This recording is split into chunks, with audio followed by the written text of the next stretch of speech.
नमस्कार दोस्तों, स्वागत है एक बार फिर से हमारे एक नए वीडियो में। और इस वक्त देखिए हम मौजूद हैं लक्ष्य कोचिंग सेंटर के जस्ट आगे में, और यहाँ पर हम कुछ बच्चों से बातचीत करेंगे और यहाँ के संस्थापक जो हैं दीपक सर से भी बात करेंगे कि आखिर वो कब से कोचिंग स्टार्ट किए और यहाँ से बहुत सारे बच्चों ने सफलता हासिल की है। यहाँ पे देखिए अभी सर जो है वो कुछ बच्चों को पढ़ा रहे हैं। आइए इनसे बात करते हैं क्या कुछ इनका जो स्ट्रेटेजी था, कैसे इन्होंने कोचिंग का स्टार्टअप किया और अभी कितने बच्चों का सिलेक्शन हो चुका है। सर बहुत बहुत स्वागत है आपका। चलिए, थैंक यू आपका भी। सर मतलब जो कोचिंग आप चला रहे हैं अभी लक्ष्य कोचिंग सेंटर, वो मतलब कैसे स्टार्टअप किया था आपने? देखिए, ये मेरा कोरोना का दिन है जिस कारण हम यहाँ पे आ गए। पहले हम तो पटना में अपना प्रिपरेशन कर रहे थे और कोरोना के कारण यहाँ पे आ गए तो फिर पहले मेरा गांव नवाडी है, वहीं पे थोड़ा सा मतलब बच्चों लोग ऐसे लग रहा था कि हाँ दीपक अंकल या दीपक भैया पढ़ा देंगे। तो उन लोग एक छोटा सा रूम था, उसी में उसने कहा कि सर नहीं होगा दीपक भैया, इसी में बता दीजिए। तो बचपन से मेरा आदत था मैथ और जीके को बहुत पढ़ना। 8-9 में तो उसी से हमको जीके पढ़ने का आदत लग गया था। और तब इसी में उसने देखा कि नहीं भैया का रिजल्ट होता है गांव में भी रिजल्ट होते ही रहता था। तो उसने बताया कि भैया नहीं होगा तो कोरोना में आप कहीं जाना नहीं है, यहीं पे रहिएगा, तो हम लोग का पढ़ा दीजिए। तब पढ़ाना स्टार्ट किए। उसके बाद हंसी का बात है कि मेरी माई ना हमको शादी करवा दिए। अब शादी करा दिए तो थोड़ा सा फेरा में बच गए कि अब तो दोनों चीज़। शादी को फेरा मानते हैं? नहीं, फेरा नहीं मानते। एक्चुअली देखिए, लाइफ रिजल्ट जैसे हो जाने के बाद में आपके घर में न लोग ऐसे झुकेगा न, लगेगा कि आपका नौकरी हो गया। क्या होगा नहीं होगा ये बात को हम जान रहे थे। लगातार बैक टू बैक मेरा 3-4 गो रिजल्ट था, एक ही साथ था। तो 2 रिजल्ट में तो हम विश्वास ही नहीं कर पा रहे थे, चूंकि उसमें मेरिट नहीं बनता। एक ड्राइवर था जो मेरा मेरिट बनाने वाला था, तो मेरिट ड्राइवर बनाने वाला था, तो इसमें भी हमको पता था, क्योंकि पहला जो एग्जाम होती थी एक ही एग्जाम लेते थे। अब तो जो 2018 वाला जो बाली थे उसमें 2 एग्जाम कर दिया, इवन का ये 3 एग्जाम कर दिया, एक साइको भी था। तब हमको लग रहा था कि पता नहीं क्या होगा। तब मेंस पीटी तो दोनों हो गया, साइको 2 पेपर का होता। हमने जो तैयारी किया था वो ऑफलाइन किए थे और एग्जाम लिए थे ऑनलाइन लिए थे। ये नोटिस बाद में रेल दिए थे हम लोग का तैयारी करने के बाद। और जब ये हम दे के आए तब पता चला कि हमको नहीं होगा। था परिवार को कैसे बोले कि मेरा हो ही जाएगा। अब बाकी सब लोग एकदम पड़ गए, शायद बोलिए तो फेरा में भी हम बच गए कि लग कह दिया कि अरे नौकरी हो गया दीपक सर का। अब जान रहे थे कि नहीं होगा, तो इसी में हम बच गए। तो अब हमको ये बात हो गया, तो बीच में फिर कोरोना घुस। लोग कैसे बोल रहे थे मतलब नौकरी हो गया है? लोग ये से गांव देहात में जानते थे कि मेंस पीटी हो गया है, तो चलो इसका रिजल्ट अब हो गया। लोग सोच रहे थे कि फाइनल हो चुका है। फाइनल हो चुका है, लेकिन हम किसी से ये बात को कभी नहीं बोले थे कि मेरा फाइनल हुआ है। बस हम ये सोच रहे थे कि होगा कि ना होगा। लेकिन हाँ, एक था कि ग्रुप डी था, उस पर विश्वास था कि मेरा हो जाएगा, क्योंकि नंबर बहुत अच्छा था। लेकिन मेरा हेल्थ थोड़ा सा ज़्यादा हो रहने के कारण मेरा फिजिकल नहीं हो पाया उसमें। तो मेरा भी इस कंफर्म बात को समझ रहे थे कि इसमें ना तो उसमें किसी न किसी में हो जाएगा। लेकिन इस बार का दिन था, पता नहीं उधर नहीं ले गया, यहाँ पे लाके हमको खड़ा कर दिया। अच्छा, ये कोरोना से पहले मतलब कहाँ पढ़ाई वगैरह करते थे? कोरोना के पहले थोड़ा सा हिस्ट्री तो बहुत ज़्यादा है, शॉर्ट में हम बोलना चाहेंगे। एक्चुअली जब वहाँ लड़का लोग सपोर्ट किया तो वो बताया कि सर ऐसा कीजिए ना, जब हम लोग पढ़ ही रहे हैं तो वो अपना दोस्तों वालों को फ़ोन करके कहा था कि एक दीपक भैया है, हम लोग का पढ़ाते। तो कोरोना में दूसरे गाँव को एक गाँव में आने नहीं देते थे। तब जब कोरोना थोड़ा सा खत्म हुआ तो बोला कि आप कोचिंग खोल दीजिए। सफलता कोचिंग चलती थी, उसी के बगल में हमने पहले सफलता में ट्राई किया था। तो सफलता में ट्राई किया तो बोले कि यहीं पे ठीक रहेगा, उतना मतलब से हमको नहीं, अपना लाइफ भी बनाना है, चलो 2-4 घंटा जाकर प्रैक्टिस हो जाएगी, पढ़ा के निकल जाएंगे। बस यही हमारा मकसद था, कोचिंग खोलने का एक जरा मकसद नहीं था। अच्छा, कोचिंग खोल के कैसा लग रहा है? बहुत सारे बच्चे ऐसे होते हैं गवर्नमेंट जॉब करते हैं, लेकिन आप कोचिंग मतलब चला रहे हैं अभी, तो कैसा फील हो रहा है? मतलब बच्चों को प्रोडक्ट कर यहाँ पे दे रहे हैं, आपकी बहुत सारे बच्चों का सिलेक्शन भी हुआ है, तो कैसा फील करते हैं? देखिए, पहले तो हमको लगता था, पहले मेरे जो सोच था 2 ही चीज़ में जाना था, सेना में जाना था और हमको रेल में जाना था। और जब स्थितियाँ बनी थोड़ा बहुत कि नहीं चलो लड़का लोग हमसे जुड़ने लगे, तो लगा कि चलो इसमें हम अपना लाइफ देखने के विचार में लग गए थे कुछ दिनों के लिए। उसके बाद धीरे धीरे हमको अपने में ये सोच बदला कि अपना अगर हम लाइफ देखते हैं तो शायद हम अपने ही परिवार को खुश कर पाएंगे। ये बात कहा ही नहीं है। हमारा घर वाला भी आज के डेट में कोई बच्चा, जैसे कुछ दिन पहले ये आपका सचिन आए थे, संतोष गए थे, राजकुमार भाई का तो अभी उनका मेरिट नहीं बने थे, इन लोग सब घर गए थे जब इन लोग का फाइनल हो गया था। जब गए थे तो हमारे घर वाला बोलता था, क्या बोले थोड़ा सा भावुक जैसे लगा, मेरी माई कहता था तुम्हारा नहीं हुआ है क्या? तब माई को हम बढ़िया से समझाएं कि माई की बात समझिए, अगर मेरा हो जाता तो 35,000 रुपया महीना कमाते, हमारे बीबी तुम माँ ये सब लोग खुश रहते। अगर आज 4 गो लड़का का हो गया तो माई तुम समझो 4 गो लड़का का घर का इंजोरा हो गया है। तो यहाँ से मेरा एक चीज़ लगा कि अब हम कुछ करेंगे, और उसी दिन से हम प्रण ठोक लिए हैं कि अब हम यही करते ही रहेंगे, हम बच्चों के सिलेक्शन देते रहे। उसके बाद में एक हमारे सचिन बाबू थे, सचिन नहीं थे, सचिन के साथ 7 लड़का का सिलेक्शन हुई थी। हालांकि 3 गो का मेरिट तक पहुंचे थे, एक का थोड़ा सा मेडिकल में दिक्कत हुआ, एक का मेरिट नहीं बने, 2 बच्चा जो है अभी सेना में है, एक बच्चा आपके सामने मिल जाएगा। अच्छा, लक्ष्य कोचिंग सेंटर से अभी तक जो है वो कितने बच्चों का सिलेक्शन हो चुका है गवर्नमेंट जॉब में? समथिंग 4 से प्लस है, 5 है। 5 जी, और पीटी में तो शायद 11-12 हो गया है, 12-13 गो है। अच्छा, बच्चों के लिए पहले देवघर जाना पड़ता हाँ, था। एक बात भूल गए, ये 5 जो बता रहे हैं ना, ये 5 प्रॉपर यहाँ का बच्चा है। अच्छा, चकाई का यहाँ भी इंस्टीट्यूट है। सेट तो हम हर दिन मनाते ही हैं, संडे का क्या है, होली है, आज भी सेट है। दुर्गा पूजा में जिस दिन आपका बलि पड़ता है उस दिन भी पढ़ाते हैं।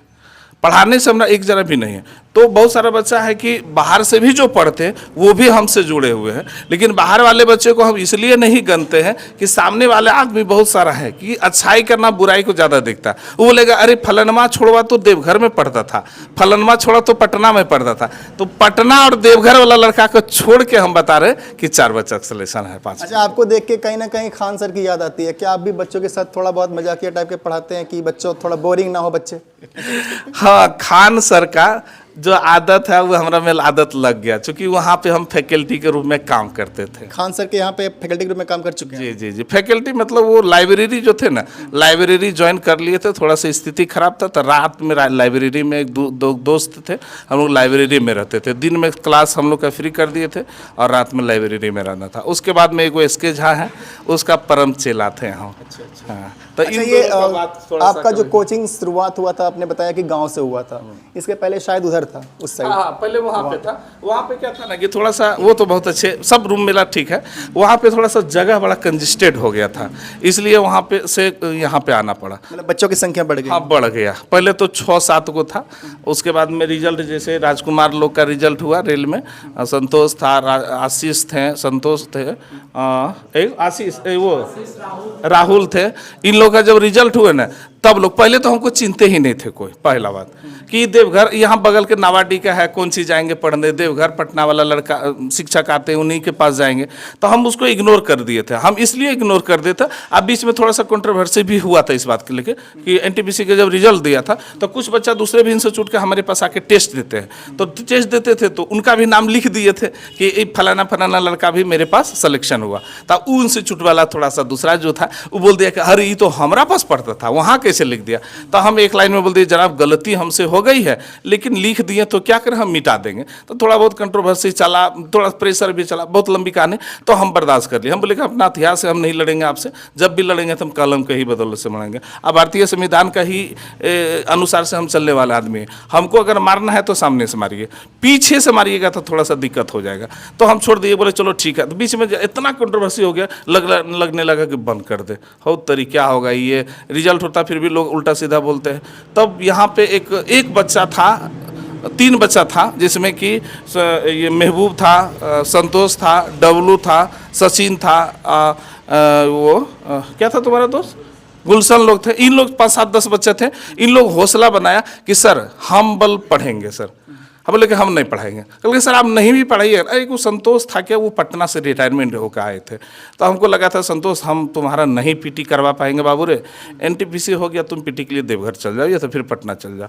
तो बोलता है सर आप नहीं भी करवाइएगा ना तो हम यहीं पे पढ़ लेंगे, रूम रेंट आप छोड़ दीजिए देने, हम रूम रेंट दे देंगे वहाँ वाला पे, हम यहीं पर पढ़ा लेंगे। तो फिर धीरे धीरे लड़का छूट गया। 6-7 को रुका, 6-7 को में धीरे धीरे प्रैक्टिस किए। उसके बाद में राजकुमार भाई जो थे वो एकदम मूव हुए, राजकुमार फिर आशीष को लेकर आए। आशीष मतलब ये लोग जो लड़के हैं, जो लड़के देवघर में भी थोड़ा बहुत पढ़ते थे, घर में भी खाली पढ़ते थे, मतलब एक्टिव नहीं थे पढ़ाई पे, वो लोग एक्टिव हो गए। और जब वो लोग एक्टिव हो गए तो वो लोग हमको धक्का के जैसे चलाते हैं ना, वैसे चलाते थे और एकदम एनर्जेटिक रखते थे। आज तो आपको दिख रहा है ये पूरा ना, ये पूरा नहीं था उस समय। मेरे पास उस समय मात्र 7 से 8 बच्चा, 10 बच्चा जब टेस्ट लेते थे ना रेड ग्रुप डी का, तो जो छोटका बच्चा था वो बड़का बच्चा के साथ बिठा देते थे। कारण कि थोड़ा सा भीड़ भड़ाका रहेगा ना तो उन लड़का के भी मन लगेगा पढ़ने में। बहुत मदद किया हमारे विद्यार्थी लोग, इतना मदद किया कि जब छोड़ने वाले थे ना तब बोला कि हम लोग पढ़े करेंगे सर। और बस उस समय रगड़ के हम टेस्ट स्टार्ट किए थे। उस समय ग्रुप डी 1,20,000 1,05,000 था, उसी में लड़का लोग का सिलेक्शन खतरनाक तरीके से लिए। मात्रा में ये 12 गो 8 गो 9 गो ये 10 गो था ना हो रेल ग्रुप डी का 10 बच्चा में 7 बच्चा रिजल्ट दिया जी, और 4 गो फाइनल हो गया है ना। तब थोड़ा सा लगा कि अब हम कर सकते हैं। उसके बाद में सबसे जो जीडी वाले लड़के थे वो लोग तो एकदम तूफान मचा दिए। उसके बाद जीडी फिर मेरा मन भी लगने लगा, अब हम बहुत कुछ कर सकते हैं। उसके बाद निरंतर बच्चों लोग के प्रयास है, मेहनत तो रगड़वा के कराते हैं, उन लोग भी बहुत रगड़ के करते हैं। हमसे ज़्यादा तो वो लोग संघर्षशील हो गए। वो लोग संघर्ष नहीं करते तो फिर पता नहीं हम नहीं कर पाते। क्योंकि गांव के बच्चा समझ सकते हैं नौकरी रेल का कर लेगा और आपका सेना में चल जाएगा, लगता है यहाँ से जाता है घर तरे बकरिया खूट दिया रे, गैया कट दिया रे, फलाना जगह से फुआ के ले आना रे, फलाना के ले आना। फिर भी बच्चा लोग का एक दिमाग में रहता है गुरु जी का सपना पूरा करना है, चकाई में कम से कम 50 गो बच्चा का सिलेक्शन दिलाना है। ये जिस दिन 50 गो हो जाएंगे उस दिन हमने अपने आप में सोचेंगे। हालांकि मेरी एक सपना थी कि जब हम रेल में नहीं गए तो रेल में हमारा बच्चा जाए। हम सेना में जाना चाहते थे, नहीं जा पाए, लेकिन दोनों चीज़ मेरी सपना पूर्ण करनी है। रेल में भी लड़का लोग 3 गो चल गए हैं और एक आपका सेना में उधर भी चल गए हैं। तो कहीं ना कहीं देखिए गांव में जो बच्चे रहते हैं उनको आपने बताया कि बहुत सारे काम करने पड़ते हैं, मतलब अगर घर में रहा तो अलग अलग के काम करने पड़ते हैं, यानी कि आप कह रहे हैं कि बच्चे काफ़ी मेहनत यहाँ पे करते हैं। जी जी जी, मेहनत में तो देखा नहीं जाए एक्चुअली ना। हम तो किसी का अभी के डेट में सब लोग परिणाम देख रहे हैं, परिश्रम नहीं देख रहे। हम तो कहते हैं उसका परिश्रम भी देखिए। एकदम डायरेक्ट अगर बच्चा को कोई बच्चा का नहीं होता रिजल्ट तो उसको नहीं बोले कि तुम बरद है तुमसे नहीं होगा। आप देखिए, हम भी इस बात को मोटिवेट करना जरूरी है। हाँ हाँ, कि नहीं हुआ तो रिजल्ट क्या होगा, इसमें नहीं तो उसमें होगा, है ना। नहीं होगा रिजल्ट। आपका जो अभी सचिन के बारे में जिसके बारे में आप बोले कि इंटरव्यू लेने के लिए आ रहे हैं सर, वो लड़का ऐसा डिमोटिवेट था कि लास्ट ही चांस था, घर से लास्ट ही चांस था। वो बोला कि अब लास्टे पढ़ेंगे सर, उसके बाद में छोड़ देंगे। हम बोले तुम कर सकता है, और लड़का लग गया तो समझिए कि अंततः में लड़का का सिलेक्शन हो गया। जाकर दिल्ली का टिकट कटा हुआ था लड़का, अगला महीना दिल्ली जाता, अभी फौज के ट्रेनिंग करने के लिए मध्य प्रदेश जा रहा है। यानी कि वो कमाने के लिए मतलब टिकट बन ही चुका था। आपने मोटिवेट किया कि यू कैन डू, आप कर सकते हो। उनके मन में मतलब एक पॉजिटिव थिंकिंग आई और वो आज अभी वो सेना में है। अभी ऐसा वो लड़का था। हालांकि सब मेरे जितने भी विद्यार्थी हैं हमसे ज़्यादा संघर्षशील है। हम जितना पढ़ाते हैं ना उतना तो पढ़ते हैं, और जो लड़का नहीं कुछ कर पाते हैं ना उनको भी वो कहता है कि नहीं तुम कर लेगा। सेना के लिए तो हम जैसे जीडी के लिए बच्चा अगर संघर्ष कर दिया तो 1 साल में अगर उसको वर्दी नहीं दिलाए तो हम इंस्टीट्यूट बंद कर देंगे। ये मेरे 1 साल में अगर नहीं मिला तो इसको बंद कर देंगे। 1 साल सेना का बात बोले, 1 साल। आप जिस सचिन के बारे में अभी आ रहे हैं, यहाँ पे देखिए सचिन जहाँ था वहीं पे है टेस्ट में। हालांकि ये तो महा टेस्ट नहीं है। हालांकि लड़का 1 साल से, अभी 1.5 साल से कलम नहीं उठाया था, आज पहली बार कलम उठाया, यहाँ पे आके नंबर आया। लेकिन ये लड़का में ये क्वालिटी था कि 25, ये देखिए आपका 20 लड़का का टेस्ट लेते थे ना तो वो लड़का यहाँ पे रहता था 15-16। और उस समय ये भी बच्चा यहाँ पे था, डब्लू भी था, आपका एमडी भी थे, ये भी, ये सब एक ही साथ का लड़का है। अब देखिए इन लड़का में क्या जोश भर दिए, क्या भी जगह पे है। बस ये अपना बाराती जाने में बड़ा तेज था। एक लाइन में बोलेंगे या तुम तो बाराती जाओ या तो अपना बाराती जाओ, बदलो जिंदगी तो फिर बदल दो। और ऐसा बच्चा बदला कि हमको तो बिलीव ही नहीं होता। 6-7 दिन के बाद में जब सुने तब सुनते हैं कि सर 1:30 बजे रात में आज सोते। कहा रे, बोले सर अब हम लोग रात में पढ़ने लगे। उसी समय से एक जर्नी हम लोग का स्टार्ट हो गया कि दिन में पढ़ाना है, रात में लाइब्रेरी बना देते रूम को, कि दिन में पढ़ाएंगे, रात में बच्चा 7 बजे आते हैं, 1-1:30 बजे तक पढ़ते हैं, उसके बाद में फिर सो जाना, सुबह क्लास करो तो चल जाओ। अब घर में जाकर तुम जो करना है, खेती करो, लर्न करो, फन करो, हमको कोई मतलब नहीं है। 7 बजे शाम में एंट्री ले लो, 7, 8, 9, 10 थोड़ा सा बहुत खाना उना लेकर आते हैं, रात भर पढ़ते हैं, फिर सुबह क्लास करके उनको छोड़ देते हैं। यही है हम लोग का संघर्ष और बच्चों का संघर्ष है, जिस कारण से हम 1.5 साल का 1 साल का गारंटी लेते हैं कि सेना में लड़का कभी नहीं। और रेल के भी बात, जो अभी नया लड़का जो आ रहा है वो लड़का अगर मेहनत कर दिया ना तो 2 साल के अंदर वो लड़का नौकरी ले लेगा। लेकिन बट है कि लड़का वैसे मनगर हमारे अनुसार से मिल ही नहीं पाता, फिर भी मिल जाता। इस बार भी 10 बच्चा मिला है, अगले साल भी 20 बच्चा मिला है। अभी आने वाला जीडी है उसमें भी अच्छे खासे आपको रिजल्ट देखने को मिलेगा। तो ये थे हमारे साथ दीपक सर, जिनका लक्ष्य कोचिंग सेंटर है। और जिन्होंने बताया कि कोरोना के बाद इन्होंने कोचिंग शुरुआत किया और आज काफ़ी बच्चों ने सफलता हासिल की।